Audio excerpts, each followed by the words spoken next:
So today we are talking about Regent Seven Seas. Yeah, you bet. So about once a month we feature we have one of our vendor features, and for the month of October we're talking about Regent. Perfect. On Dream Travel Share Unpacked. If you'd like to receive an email version of today's show, along with our weekly travel opportunities, click on the link below to join our mailing list.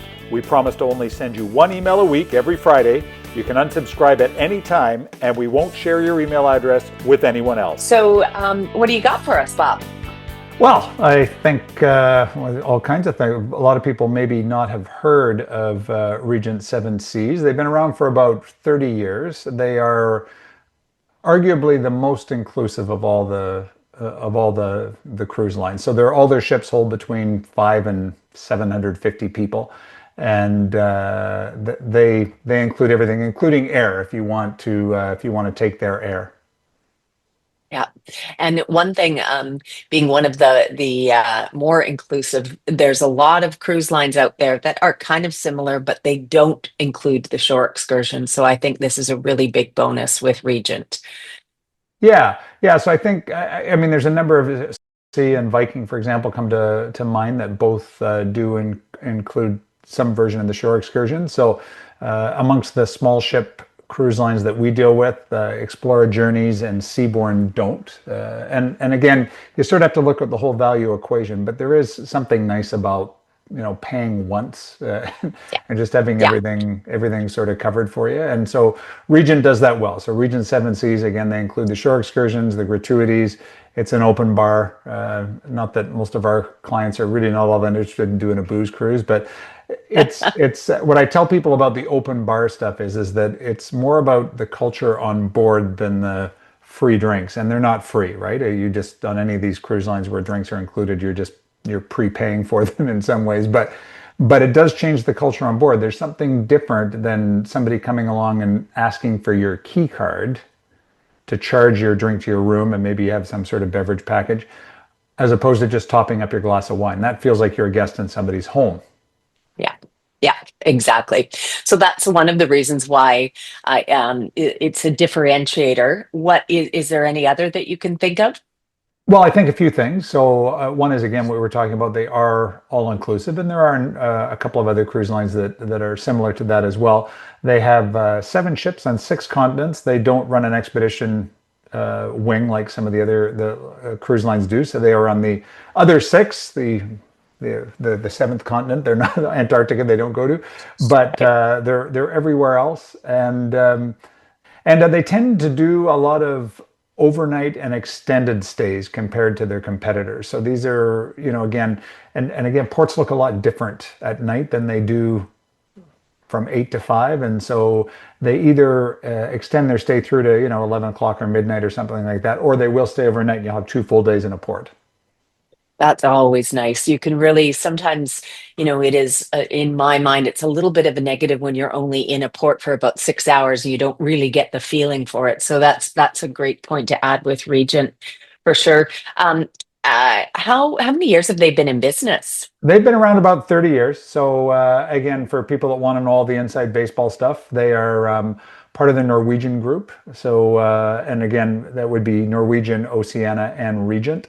I'm not sure that's all that relevant, just because these brands don't have a whole lot to do with each other. Obviously, Norwegian is a mega ship floating amusement park type brand, and they do their thing really well. Oceania is that sort of like mid between premium and luxury, and Regent is definitely the luxury brand of that mother corporation, if you like.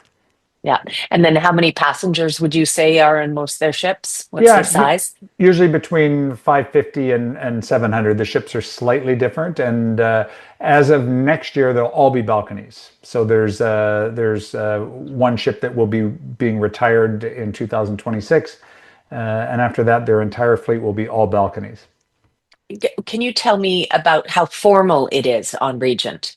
Yeah, I mean it's a sort of a counterintuitive for some people is that the higher end the cruise line, the less formal it is in many ways. So the whole idea of playing dress up, and some people object to this when I characterize it this way, but the whole idea of putting on a ball gown or a tuxedo is something that happens on the mass market mega ships. It really doesn't happen on the smaller ships. Now, there's some exceptions to that. So on Regent, for example, Silver Sea is another example.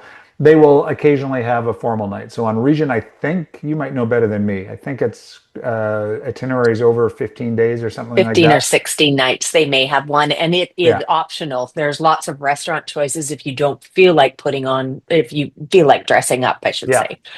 Yeah. Yeah, and so what I do, I mean, honestly, for Sue and I, it's I don't object to dressing up. I don't mind doing it, particularly when I'm at home. What I object to is, and maybe it's because when we go away, we're usually away for, let's call it a month at a time, and a cruise is part of that. What I object to is carrying dress shoes and a tuxedo through, across the world when I'm going to wear it for one night. Yeah. So for that reason, I choose not to participate in formal nights a lot of the time. And so, again, if there's a formal night on one of these ships that we're on, we'll either order room service that night or we'll go eat in the buffet. Exactly. There's so many choices. So it's really kind of business casual for a lot of these cruise lines is sort of the dress code that is kind of to be expected. Hey, Yeah, yeah. business casual, would you say? They call it country club casual, and it's again, for me, if I were to show up, and you can tell me what the female equivalent of this is, but if I were to show up in the dining room with a pair of pants, a slacks, obviously, and a golf shirt, that's fine. Regent is our feature this month. What's the dealio on that? Yeah, yeah. Well, of course I could tell you, but I have to kill you. Yeah, so again, when we run private sales with these companies, we are actually not allowed to put it out there on social media. This video blog gets broadcast on YouTube, which means we're not allowed to actually talk about it. But what I can tell you is, well, we can talk about it. I just can't tell you the number. Give So you the what I can goods. tell you is that whatever the best price you see on the Regent website, we can do better. What are we going to be talking about on Dream Travel Share Unpacked next week? Yeah, we're going to be talking about Wi-Fi onboard cruise ships because, as you know, we get an awful lot of questions about this from our clients. So we're going to do a bit of a deep dive on Wi-Fi on cruise ships. Perfect. Look forward to it. We'll see you then. Bye for now. If you enjoyed this video blog, it really helps us when you like, or better yet, subscribe to our channel so that we know the best content to produce for you. If you want to book a cruise or packaged land vacation, then we'd love to help you out. We know the products and destinations very well, and we can always get you something not available on direct bookings. Our coordinates are in the notes below. Also, if you haven't signed up for our newsletter yet, you get one email a week every Friday with some commentary and some different deals that we're seeing in the marketplace. We don't share your information with anyone else, and if you decide it's not for you, then we're sorry to see you go, but there's an unsubscribe button at the bottom of every email. See you next time.